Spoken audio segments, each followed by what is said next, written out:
Welcome students, JEE অ্যাডভান্সের আরেকটা problem তোমাদের সামনে নিয়ে এসেছি। আশা করছি প্রবলেমটা তোমাদের খুব ভালো লাগবে, খুব ইন্টারেস্টিং প্রবলেম। কি বলেছে দেখো, বলছে a metal target with atomic number Z equal to 46, মানে যে এলিমেন্টটার মেটাল তার atomic number Z equal to 46 is bombarded with, মানে একটা হাই এনার্জি ইলেকট্রন বিমের সঙ্গে ধাক্কা মারা হয়েছে। The emission of X ray from the target is analysed. ওর থেকে যে এক্স রেটা বেরিয়েছে, আমরা জানি যে ইলেকট্রন যখন কোনো একটা মেটালে গিয়ে ধাক্কা মারে তখন এক্স রে বের হয়। তো যে এক্স রেটা বেরিয়েছে সেটাকে অ্যানালাইজ করা হয়েছে। The ratio R of the wavelength of K alpha line and the cut off is found to be R equal to 2। তার মানে প্রথম আগে ব্যাপারটা বুঝি। আমার কাছে কি ছিল, আমার কাছে এরকম একটা জেড ইকুয়াল টু 46 ওয়ালা মেটাল টার্গেট ছিল। একে আমরা কি করেছি, একে আমরা হাই এনার্জি ইলেকট্রন বিম দিয়ে ধাক্কা মেরেছি। মারতে কি হয়েছে, এখান থেকে এক্স রে বেরিয়েছে। দুটো টাইপের এক্স রে হয় আমরা জানি, একটা হচ্ছে কন্টিনিউয়াস এক্স রে আর একটা ক্যারেক্টারিস্টিক্স এক্স রে। এই ক্যারেক্টারিস্টিক্স এক্স এর মধ্যেই কে আলফা কে বিটা এসব থাকে।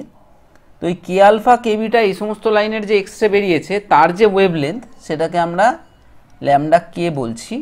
আর এই কন্টিনিউয়াস স্পেকট্রামের জন্য যে এক্স রে বেরিয়েছে তার কাট অফ যে ওয়েভলেন্থটা, সেই কাট অফ ওয়েভলেন্থটাকে আমরা ল্যামডা সি ধরছি। এদের দুজনের রেশিওটা বলে দিয়েছে 2। তার মানে কোনটাকে 2 বলেছে, lambda K by lambda C, এইটা ইজ ইকুয়াল টু বলে দিয়েছে আমাকে 2। এটা ফার্স্ট কাজ। এবার বলেছে if the same electron beam bombards another metal target with Z equal to 41 the value of আর। তাহলে এই রেশিওটা একটা, এটা যদি জেড ইকুয়াল টু 46 ওয়ালা মেটালকে ধাক্কা না মেরে যদি এটা জেড ইকুয়াল টু 41 ওয়ালা মেটালকে ধাক্কা মারতো তাহলে এই রেশিওটা কত হতো, সেই জিনিসটা আমাকে জিজ্ঞেস করেছে। তো খুব সহজ প্রবলেম। দেখো, আমরা মোজলেস ল জানি। মোজলেস ল বলছে যে ক্যারেক্টারিস্টিক যে স্পেকট্রাম তার ফ্রিকোয়েন্সির square root is equal to হয় a into Z minus B, যেখানে এটা হচ্ছে প্রপোর্শনালিটি কনস্ট্যান্ট আর বিটার নাম হচ্ছে স্ক্রিনিং কনস্ট্যান্ট, তোমরা জানো। তাহলে এখান থেকে আমরা নিউ ইজ ইকুয়াল টু কী পাবো, নিউ ইকুয়াল টু পাবো a square into Z minus B এর হোল স্কোয়ার। আর এখান থেকে আমরা H C by lambda K, এটা ইকুয়াল টু পাবো a square into Z minus B এর হোল স্কোয়ার, এটা পেলাম।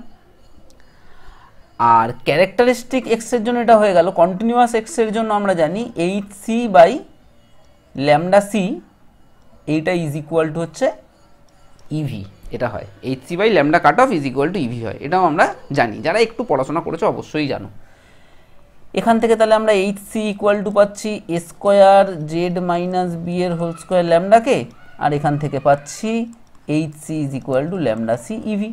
তাহলে এটাকে 1 নম্বর ইকুয়েশন, এটাকে 2 নম্বর ইকুয়েশন যদি আমরা কনসিডার করি, তাহলে এখান থেকে আমরা কি পাচ্ছি দেখো, এখান থেকে আমরা পাচ্ছি এ স্কোয়ার জেড মাইনাস বি এর হোল স্কোয়ার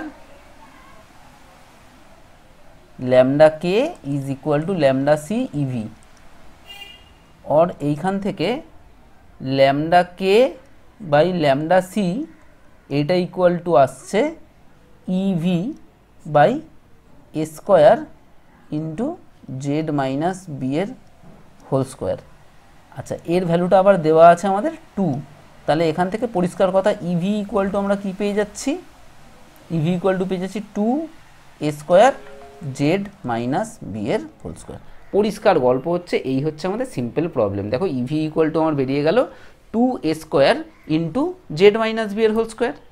আর যখন আমরা জেডের ভ্যালুটা পুট করে দেবো তখন পাবো 2 এ স্কোয়ার, জেডের জায়গায় আমরা পুট করে দেবো 46।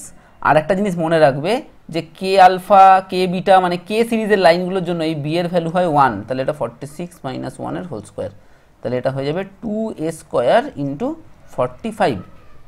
তাহলে যদি আমরা এটা জেড ইকুয়াল টু 46 না নিয়ে জেড ইকুয়াল টু 41 ওয়ালা মেটালকে মারতাম ধাক্কা, তাহলে কি হতো, তাহলে আমাদের ইভি ইকুয়াল টু কি আসতো, তাহলে আমাদের ইভি ইকুয়াল টু আসতো, তখন রেশিওটা হয়ে যেত 2 এর জায়গায় আর হয়ে যেত, তাহলে আর ইন্টু এ স্কোয়ার ইন্টু 41 মাইনাস 1, এটা আসতো আর এ স্কোয়ার ইন্টু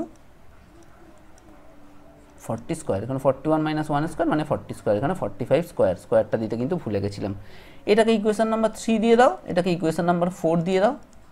আরও ইজিলিও করা যায়, মানে জিনিসটা তোমরা বুঝে নাও তাহলেই হবে। তাহলে এখান থেকে আমরা কি পাচ্ছি, আর a square into 40 square is equal to 2 a square into 45 square. তাহলে এখান থেকে স্কোয়ার স্কোয়ার ক্যান্সেল হবে, আর আর ইকুয়াল টু পাবো 2 into 45 into 45 by 40 into 40। 5 9s আর 45, 5 8s আর 40, 5 9s আর 45, 5 8s আর 40।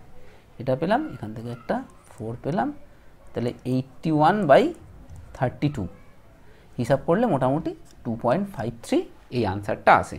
তাহলে এখানে মেনলি আমাদের জানার ব্যাপার কি ছিল, সেটা হচ্ছে এই মোজেলস ল আর এই যে কন্টিনিউয়াস স্পেকট্রামের যে কাট অফ ওয়েভলেন্থ, এই দুটো দিয়ে প্রবলেমটা করতে হবে। আর একটা ইনফরমেশান এখান থেকে আমরা জেনে গেলাম, সেটা হচ্ছে কে আলফা লাইনের ক্ষেত্রে বা কে বিটা লাইনের ক্ষেত্রে এই বি এর ভ্যালু, বি যে স্ক্রিনিং কনস্ট্যান্ট, সেই স্ক্রিনিং কনস্ট্যান্টের ভ্যালু হয় 1। এইটুকু নলেজ থাকলেই এই প্রবলেমটা করা যাবে। আশা করছি বুঝতে পেরেছো। যদি কোথাও না বুঝতে পেরে থাকো তাহলে আমাকে কমেন্টে অবশ্যই জানাবে, আমি সলভ করে দেওয়ার, তোমাদের যে ডাউট থাকবে সেটা সলভ করার অবশ্যই চেষ্টা করব।